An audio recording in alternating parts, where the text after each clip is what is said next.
It is a curious thing that at my age, 55 last birthday, I should find myself taking up a pen to try to write a history. I wonder what sort of a history it will be when I have finished it, if ever I come to the end of the trip. I have done a good many things in my life, which seems a long one to me, owing to my having begun work so young, perhaps. At an age when other boys are at school I was earning my living as a trader in the old colony. I have been trading, hunting, fighting, or mining ever since. And yet it is only 8 months ago that I made my pile. It is a big pile now that I have got it. I don't yet know how big, but I do not think I would go through the last 15 or 16 months again for it, no, not if I knew that I should come out safe at the end, pile and all. But then I am a timid man, and dislike violence. Moreover, I am almost sick of adventure. I wonder why I am going to write this book. It is not in my line. I am not a literary man, though very devoted to the Old Testament and also to the Ingoldsby legends. Let me try to set down my reasons, just to see if I have any. First reason, because Sir Henry Curtis and Captain John Good asked me. Second reason, because I am laid up here at Durban with the pain in my left leg. Ever since that confounded lion got hold of me I have been liable to this trouble, and being rather bad just now, it makes me limp more than ever. There must be some poison in a lion's teeth, otherwise how is it that when your wounds are healed they break out again, generally, mark you, at the same time of year that you got your mauling. It is a hard thing when one has shot 65 lions or more, as I have in the course of my life, that the 66th should chew your leg like a quid of tobacco. It breaks the routine of the thing, and putting other considerations aside, I am an orderly man and don't like that. This is by the way. Third reason, because I want my boy Harry, who is over there at the hospital in London studying to become a doctor, to have something to amuse him and keep him out of mischief for a week or so. Hospital work must sometimes pall and grow rather dull, for even of cutting up dead bodies there may come satiety, and as this history will not be dull, whatever else it may be, it will put a little life into things for a day or two while Harry is reading of our adventures. Fourth reason and last, because I am going to tell the strangest story that I remember. It may seem a queer thing to say, especially considering that there is no woman in it, except Foulata. Stop, though. There is Gagula, if she was a woman, and not a fiend. But she was 100 at least, and therefore not marriageable, so I don't count her. At any rate, I can safely say that there is not a petticoat in the whole history. Well, I had better come to the yoke. It is a stiff place, and I feel as though I were bogged up to the axle. But, such is, as the Boers say, I am sure I don't know how they spell it, softly does it. A strong team will come through at last, that is, if they are not too poor. You can never do anything with poor oxen. Now to make a start. I, Allan Quartermaine, of Durban, Natal, gentlemen, make oath and say, that's how I headed my deposition before the magistrate about poor Kiva's and Ventvogel's sad deaths, but somehow it doesn't seem quite the right way to begin a book. And, besides, am I a gentleman? What is a gentleman?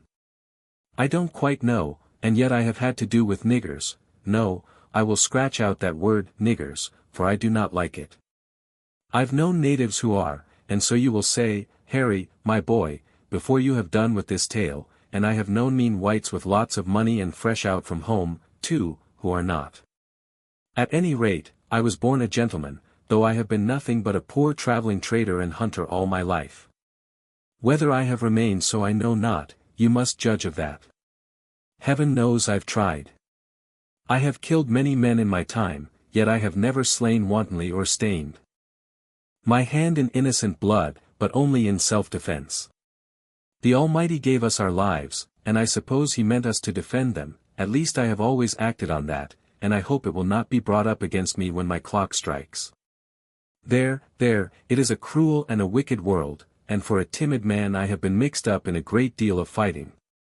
I cannot tell the rights of it, but at any rate I have never stolen, though once I cheated a Kaffir out of a herd of cattle. But then he had done me a dirty turn, and it has troubled me ever since into the bargain. Well, it is 18 months or so ago since first I met Sir Henry Curtis and Captain Good. It was in this way. I had been up elephant hunting beyond Bamangwato, and had met with bad luck. Everything went wrong that trip, and to top up with I got the fever badly. So soon as I was well enough I trekked down to the diamond fields, sold such ivory as I had, together with my wagon and oxen, discharged my hunters, and took the postcart to the Cape. After spending a week in Cape Town, finding that they overcharged me at the hotel, and having seen everything there was to see, including the botanical gardens, which seemed to me likely to confer a great benefit on the country, and the new Houses of Parliament, which I expect will do nothing of the sort, I determined to go back to Natal by the Dunkeld, then lying at the docks waiting for the Edinburgh Castle due in from England. I took my berth and went aboard, and that afternoon the Natal passengers from the Edinburgh Castle transhipped, and we weighed and put to sea. Among these passengers who came on board were two who excited my curiosity. One, a gentleman of about 30, was perhaps the biggest-chested and longest-armed man I ever saw. He had yellow hair, a thick yellow beard, clear-cut features, and large grey eyes set deep in his head. I never saw a finer-looking man, and somehow he reminded me of an ancient Dane. Not that I know much of ancient Danes, though I knew a modern Dane who did me out of £10, but I remember once seeing a picture of some of those gentry, who, I take it, were a kind of white Zulus. They were drinking out of big horns, and their long hair hung down their backs. As I looked at my friend standing there by the companion ladder, I thought that if he only let his grow a little, put one of those chain shirts on to his great shoulders, and took hold of a battle-axe and a horn mug, he might have sat as a model for that picture. And by the way, it is a curious thing, and just shows how the blood will out, I discovered afterwards that Sir Henry Curtis, for that was the big man's name, is of Danish blood, too. He also reminded me strongly of somebody else, but at the time I could not remember who it was.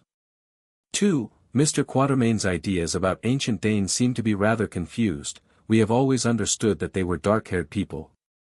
Probably he was thinking of Saxons. Editor. The other man, who stood talking to Sir Henry, was stout and dark, and of quite a different cut. I suspected at once that he was a naval officer. I don't know why, but it is difficult to mistake a navy man. I have gone shooting trips with several of them in the course of my life, and they have always proved themselves the best and bravest and nicest fellows I ever met, though sadly given, some of them, to the use of profane language. I asked a page or two back, what is a gentleman? I'll answer the question now. A Royal Naval Officer is, in a general sort of way, though of course there may be a black sheep among them here and there. I fancy it is just the wide seas and the breath of God's winds that wash their hearts and blow the bitterness out of their minds and make them what men ought to be. Well, to return, I proved right again. I ascertained that the dark man was a naval officer, a lieutenant of 31, who, after 17 years' service, had been turned out of Her Majesty's employ with the barren honor of a commander's rank, because it was impossible that he should be promoted. This is what people who serve the Queen have to expect, to be shot out into the cold world to find a living just when they are beginning really to understand their work, and to reach the prime of life. I suppose they don't mind it, but for my own part one had rather earn my bread as a hunter. One's halfpence are as scarce perhaps, but you do not get so many kicks. The officer's name I found out, by referring to the passengers' lists, was Good, Captain John Good. He was broad, of medium height, dark, stout, and rather a curious man to look at. He was so very neat and so very clean-shaved, and he always wore an eyeglass in his right eye. It seemed to grow there, for it had no string, and he never took it out except to wipe it. At first I thought he used to sleep in it, but afterwards I found that this was a mistake. He put it in his trousers pocket when he went to bed, together with his false teeth, of which he had 2 beautiful sets that, my own being none of the best, have often caused me to break the 10th commandment. But I am anticipating. Soon after we had got under way evening closed in, and brought with it very dirty weather. A keen breeze sprung up off land, and a kind of aggravated Scotch mist soon drove everybody from the deck.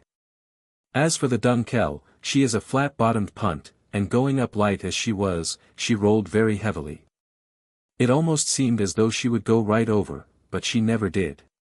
It was quite impossible to walk about, so I stood near the engines where it was warm, and amused myself with watching the pendulum, which was fixed opposite to me, swinging slowly backwards and forwards as the vessel rolled, and marking the angle she touched at each lurch. "That pendulum's wrong, it is not properly weighted," suddenly said a somewhat testy voice at my shoulder. Looking round I saw the naval officer whom I had noticed when the passengers came aboard. "Indeed, now what makes you think so?" I asked. "Think so? I don't think at all. Why there, as she righted herself after a roll, if the ship had really rolled to the degree that thing pointed to, then she would never have rolled again, that's all. But it is just like these merchant skippers, they are always so confoundedly careless." Just then the dinner bell rang, and I was not sorry, for it is a dreadful thing to have to listen to an officer of the Royal Navy when he gets on to that subject. I only know one worse thing, and that is to hear a merchant skipper express his candid opinion of officers of the Royal Navy. Captain Good and I went down to dinner together, and there we found Sir Henry Curtis already seated. He and Captain Good were placed together, and I sat opposite to them. The captain and I soon fell into talk about shooting and what not, he asking me many questions, for he is very inquisitive about all sorts of things, and I answering them as well as I could. Presently he got on to elephants. "Ah, sir," called out somebody who was sitting near me, "you've reached the right man for that. Hunter Quatermaine should be able to tell you about elephants if anybody can." Sir Henry, who had been sitting quite quiet listening to our talk, started visibly. "Excuse me, sir," he said, leaning forward across the table, and speaking in a low deep voice, a very suitable voice, it seemed to me, to come out of those great lungs. "Excuse me, sir, but is your name Allan Quartermaine?" I said that it was. The big man made no further remark, but I heard him mutter, "Fortunate," into his beard. Presently dinner came to an end, and as we were leaving the saloon Sir Henry strolled up and asked me if I would come into his cabin to smoke a pipe. I accepted, and he led the way to the Dunkeld deck cabin, and a very good cabin it is. It had been 2 cabins, but when Sir Garnet Wolseley or one of those big swells went down the coast in the Dunkeld, they knocked away the partition and have never put it up again. There was a sofa in the cabin, and a little table in front of it. Sir Henry sent the steward for a bottle of whiskey, and the 3 of us sat down and lit our pipes. "Mr. Quatermaine," said Sir Henry Curtis, when the man had brought the whiskey and lit the lamp, "the year before last about this time, you were, I believe, at a place called Bamangwato, to the north of the Transvaal." "I was," I answered, rather surprised that this gentleman should be so well acquainted with my movements, which were not, so far as I was aware, considered of general interest. "You were trading there, were you not?" put in Captain Good, in his quick way. "I was. I took up a wagon load of goods, made a camp outside the settlement, and stopped till I had sold them." Sir Henry was sitting opposite to me in a Madeira chair, his arms leaning on the table. He now looked up, fixing his large grey eyes full upon my face. There was a curious anxiety in them, I thought. "Did you happen to meet a man called Neville there?" "Oh, yes, he outspanned alongside of me for a fortnight to rest his oxen before going on to the interior. I had a letter from a lawyer a few months back, asking me if I knew what had become of him, which I answered to the best of my ability at the time." "Yes," said Sir Henry, "your letter was forwarded to me. You said in it that the gentleman called Neville left Bamangwato at the beginning of May in a wagon with a driver, a voorlooper, and a Kaffir hunter called Jim, announcing his intention of trekking if possible as far as Inyati, the extreme trading post in the Matabele country, where he would sell his wagon and proceed on foot. You also said that he did sell his wagon, for 6 months afterwards you saw the wagon in the possession of a Portuguese trader, who told you that he had bought it at Inyati from a white man whose name he had forgotten, and that he believed the white man with the native servant had started off for the interior on a shooting trip." "Yes." Then came a pause. "Mr. Quatermaine," said Sir Henry suddenly, "I suppose you know or can guess nothing more of the reasons of Mr. Neville's journey to the northward, or as to what point that journey was directed?" "I heard something," I answered, and stopped. The subject was one which I did not care to discuss. Sir Henry and Captain Good looked at each other, and Captain Good nodded. "Mr. Quatermaine," went on the former, "I am going to tell you a story, and ask your advice, and perhaps your assistance. The agent who forwarded me your letter told me that I might rely on it implicitly, as you were, he said, well known and universally respected in Natal, and especially noted for your discretion. I bowed and drank some whiskey and water to hide my confusion, for I am a modest man, and Sir Henry went on. Mr. Neville was my brother. Oh, I said, starting, for now I knew of whom Sir Henry had reminded me when first I saw him. His brother was a much smaller man and had a dark beard, but now that I thought of it, he possessed eyes of the same shade of grey and with the same keen look in them. The features too were not unlike. He was, went on Sir Henry, my only and younger brother, and till 5 years ago I do not suppose that we were ever a month away from each other. But just about 5 years ago a misfortune befell us, as sometimes does happen in families.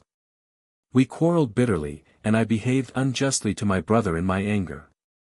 Here Captain Good nodded his head vigorously to himself. The ship gave a big roll just then, so that the looking-glass, which was fixed opposite us to starboard, was for a moment nearly over our heads, and as I was sitting with my hands in my pockets and staring upwards, I could see him nodding like anything. As I dare say you know, went on Sir Henry, if a man dies intestate, and has no property but land, real property it is called in England, it all descends to his eldest son. It so happened that just at the time when we quarrelled our father died intestate. He had put off making his will until it was too late. The result was that my brother, who had not been brought up to any profession, was left without a penny. Of course it would have been my duty to provide for him, but at the time the quarrel between us was so bitter that I did not, to my shame I say it, and he sighed deeply, offer to do anything. It was not that I grudged him justice, but I waited for him to make advances, and he made none. I am sorry to trouble you with all this, Mr. Quartermaine, but I must to make things clear, Good? Quite so, said the captain. Mr. Quartermaine will, I am sure, keep this history to himself. Of course, said I, for I rather pride myself on my discretion, for which, as Sir Henry had heard, I have some repute. Well, went on Sir Henry, my brother had a few £100 to his account at the time. Without saying anything to me he drew out this paltry sum, and, having adopted the name of Neville, started off for South Africa in the wild hope of making a fortune.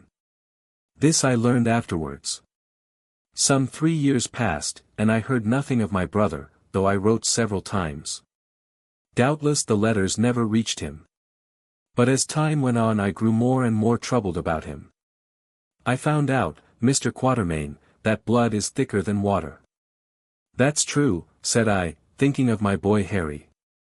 I found out, Mr. Quartermaine, that I would have given half my fortune to know that my brother George, the only relation I possess, was safe and well, and that I should see him again. But you never did, Curtis, jerked out Captain Good, glancing at the big man's face. Well, Mr. Quartermaine, as time went on I became more and more anxious to find out if my brother was alive or dead, and if alive to get him home again. I set inquiries on foot, and your letter was one of the results. So far as it went it was satisfactory, for it showed that till lately George was alive, but it did not go far enough. So, to cut a long story short, I made up my mind to come out and look for him myself, and Captain Good was so kind as to come with me. Yes, said the captain, nothing else to do, you see. Turned out by my lords of the Admiralty to starve on half pay. And now perhaps, sir, you will tell us what you know or have heard of the gentleman called Neville.